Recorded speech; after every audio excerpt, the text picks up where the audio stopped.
dear, it's Heather, and you're watching Save Today with Heather J. I am somebody who has spent her entire adult life living paycheck to paycheck, being one life event away from financial crisis, and that is changing starting now. So I have started this channel to hold myself accountable, to keep myself on this journey to get out of the paycheck to paycheck grind, to finally get not just caught up, but ahead. I would like to get some savings set aside. I'd like to be able to have some fun money. So we're starting this journey. Today's video is going to be my week 1 spending check-in for the month of June. For me, the month of June is a 3 paycheck month, a 6-week month. And that is because of where the first of the month lies within my pay cycle. I get paid every other week, and my rent is due on the 1st. I do have auto draft set up to come out on the 1st.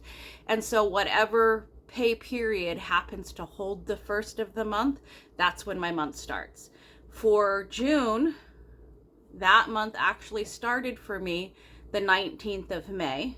And the reason for that is because I get paid the 19th of May on one check and the 2nd of June on the next check. So the 1st is before I receive that next check, literally a day before. So I get paid every other Friday. So paycheck number 1 for me in June goes from May 19th to May 25th. When I do these check-ins, I'm just checking in my flexible spending, which for me is groceries, dining out, transportation, which is both gasoline in the car and or taking buses to work, art, and miscellaneous. The art is a very important part of my life, and it is an important part I'm bringing into this channel. And it, as such, I've needed to create its own category and not just lump it in with miscellaneous. To my mind, miscellaneous is going to be kind of those one-off items like getting a new shower curtain and rings for the shower. That's not something that happens on very consistently on a monthly basis, and that would fall under miscellaneous if I made a separate trip just to go get that. Likely if I was also getting groceries at that store, it would just fall under my groceries. But for me, the art purchases are often very consistent and very frequent, and they need to have their own category separate from those kind of one-off types of things. And then the last category I track is my miscellaneous. Now, I have tried filming this video about 3 different times, and I'm running out of storage space in my phone, so I'm not sure if I will get through this one today or not, and that is why I'm kind of behind. This, at the point that I'm filming this, is actually June 2nd, and I'm just now going over my week 1 check-in. So that is because every time I've tried, my camera gets full, and I may have to go and get some sort of external storage.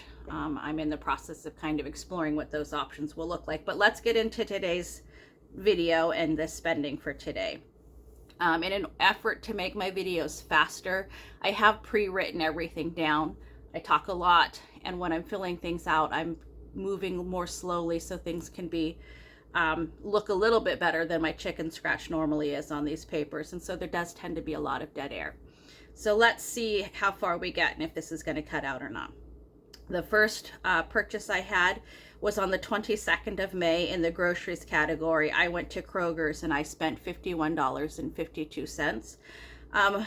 I did kind of write down some of my grocery purchases for this week, but I don't know what was in which purchase. But I bought some ranch dressing. I bought some milk, butter, eggs, creamer, coffee, lettuce, some croutons, some seasoned chicken legs, some trail mix, a couple of different candy bars. So not a whole lot, obviously, for $51.52. It's probably just 2 grocery bags worth of stuff. On the 23rd, I I had under the miscellaneous category, I had a transfer for $10. I had not planned ahead very well, and we were down to our very last roll of toilet paper, and I had asked my son to go pick some up, and then he spent his last $10 getting toilet paper, so I transferred that $10 back to him, and so that's under the miscellaneous category. The 24th, I have to talk to you a little bit about this next couple of transactions, because I had a situation happen where I didn't plan ahead well enough. Actually several, this toilet paper is one example of that, but I was getting myself ready to go to work on the 24th, which I think might have been Wednesday. And I realized 10 minutes before I was ready to walk out the door that I only had 50 cents and the bus cost $1. So I went scrounging through the house looking for quarters. I had done that to myself about 3 weeks previous, where I had not thought ahead enough and was able at that time to go get some of the laundry quarters from my son and then pay him back that $1.50. But this time there weren't any quarters anywhere else in the house. I managed to find 15 more cents. So I was still 35 cents short of taking the bus. So I had to go figure out very last minute where I was going to get my bus funds, because I hadn't planned ahead for that. Of course, there's all sorts of coins in the car, but my son has that at his job. Obviously can't get that back to me. So ultimately, near my bus stop, there is a Whole Foods grocery store. I walked in there. I asked if I'm allowed to get cash back when I make a purchase. They don't do cash back. So I ended up needing to walk a little bit further and ended up at a Chase Bank, and I had to use their ATM. I don't have an account at Chase Bank, so at the ATM, I had to pay whatever out of service fees. Anytime you go to a ATM that's not your bank, you pay a fee. And so that is what this miscellaneous transaction here is for. The Chase Bank, $23.50. I needed to pull $20 out in cash, because that's what you get from ATMs. You don't get $5. You certainly don't get 35 cents. And then I had to pay $3.50 service fee to get that. And then obviously the bank whose ATM you're using charges you a fee. But additionally, my own bank charged me a fee. So the next one in my miscellaneous category is my bank's charge for a non-bank ATM for $2.50. So because I was 35 cents short, I had to pay $6 to get my cash.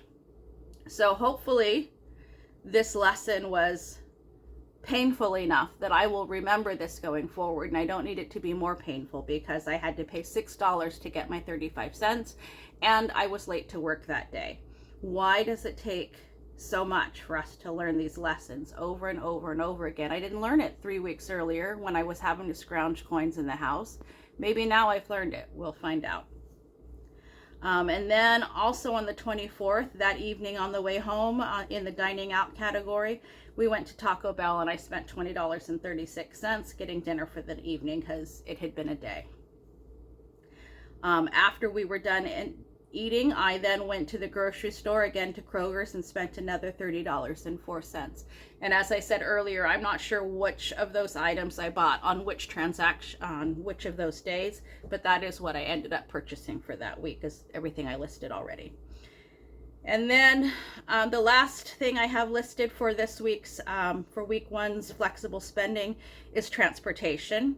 I did not fill up the tank in the car that week. I just had my 4 trips to work on the bus. The bus does not run on the weekends, and my son doesn't work on the weekends, so I just use the car on the weekends. But Monday through Friday, if I'm scheduled to work, I take the bus in if the weather's good. And on that week, all 4 days I was able to. So just $4 for transportation. And that was it for my spending for this first week. So then as we carry that over here to my weekly check-ins, again, this is a 6 paycheck week. So I have 6-week month. This is a 6-week month, 3 paychecks. So I have 3 weeks on one side and 3 weeks on the other side. I do like to keep all of my stuff on this right-hand side because I'm right-handed, but I didn't want to have this take extra pages. So this is spread out this way, 3 weeks on this side, 3 weeks on the other. So for my categories in groceries, the 2 trips, I spent $81.56. I had budgeted for the month $660, so I have $578.44 left for the rest of the month in my estimated spending in that category. Dining out, I spent $20.36 in dining out that week. I had estimated I was going to spend $150, $25 a week. So I have $129.64 in my estimate for that particular, for this particular month. Transportation, I just spent $4. I had estimated I would spend $160. And in that estimate, that's essentially, I assumed I would be putting gas in the car 4 times every 10 days. So I had given myself $40 per fill up. So $160 for the month. So I have $156 with which to continue getting gasoline and or bus fees to get to work for the rest of the month. Then in my art, I didn't spend anything this particular pay period or this particular week on anything art related. And in my miscellaneous, I had spent $36. I've given myself only $10 a week in miscellaneous, and I spent $36 of that. So I only have $24 left to carry me through the month. And I did have a few options with where to put 26 of this $36. Again, that $20 I took from the ATM and the $6 fee could have gone to transportation just as easily as miscellaneous. But that's where it sits right now. Typically, when I get my cash back, I get it at the grocery store. There's no fees associated with that, but that does increase my grocery budget. So I'm still kind of on the fence whether or not I want to pull my cash portion out in its own separate category. I don't want to have 47 different categories, but I also don't want miscellaneous or groceries artificially inflated, because that's my grocery, my laundry and transportation money. The only thing cash related I do is the quarters for the laundromat and bus fees. So somewhere that's going to inflate one or the other of these categories, irregardless of where I put it. So that is what I had for spending for this week. So I spent a total of $141.92 in this week on what I consider to be my flexible spending. And I have $948.08 left for the next 5 weeks within this category.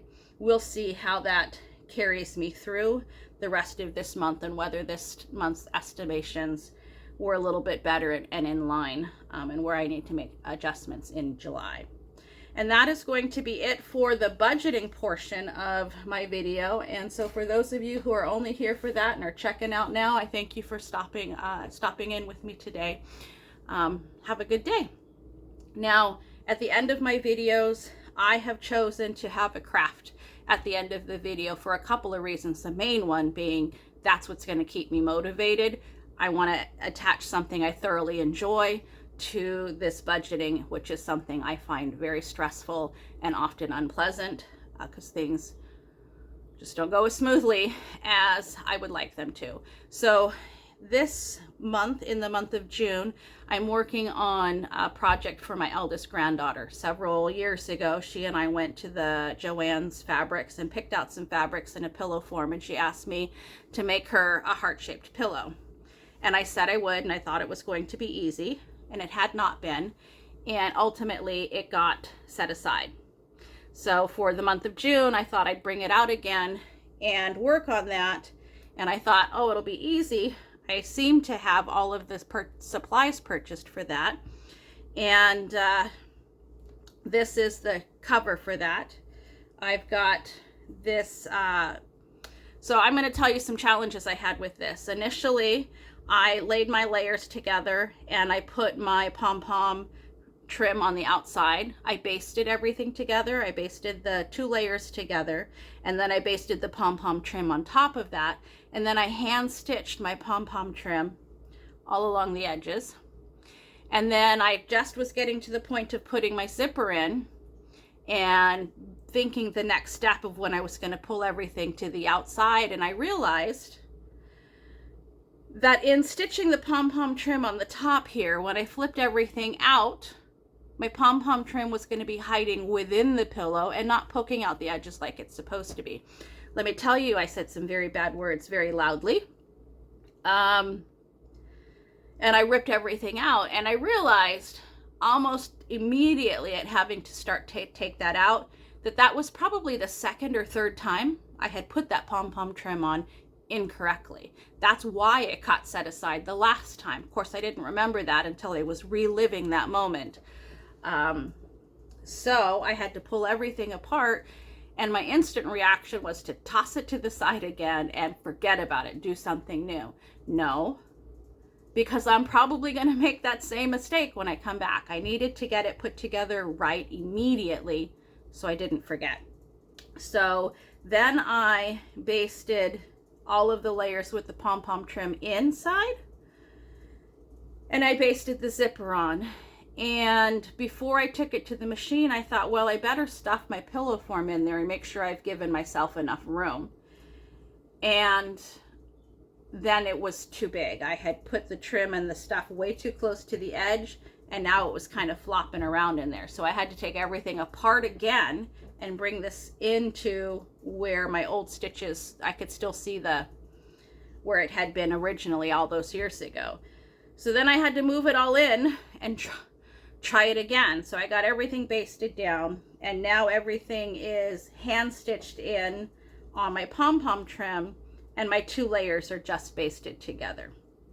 I just have this zipper on, and so that's where I'm at with this. I'm still working this. I once again thought this was going to be an easy project because I had done most of the work and purchased most of the supplies previously, and it has not been. That is kind of a metaphor for where the same thing happens with my budgeting. I think things are going to be smooth and easy, and then I get into it and it turns out it's much more challenging than I had thought. So that is where we're at here at this check-in with my project. We are moving forward. We had some very negative moments in there, and I'm back on track with that. So we'll see how this goes carrying forward, and how many more bumps in the road with this project and with my budget come up. For those of you who hung on to the very end, I do thank you for being here with me today. Thanks for all of your support and all of your questions and comments, and thanks to all of those who have subscribed. And I think that's it for today. I've got week 2 check-in that needs to happen. I've got my paycheck number 1 check-in that needs to happen, and I've got my paycheck number 2 setup that needs to happen. So if I can get the storage figured out on my phone, those will be coming out in this next week, and I will see you next time. Wherever you are and whatever you're doing today, I thank you for joining me, and have fun. Bye-bye now.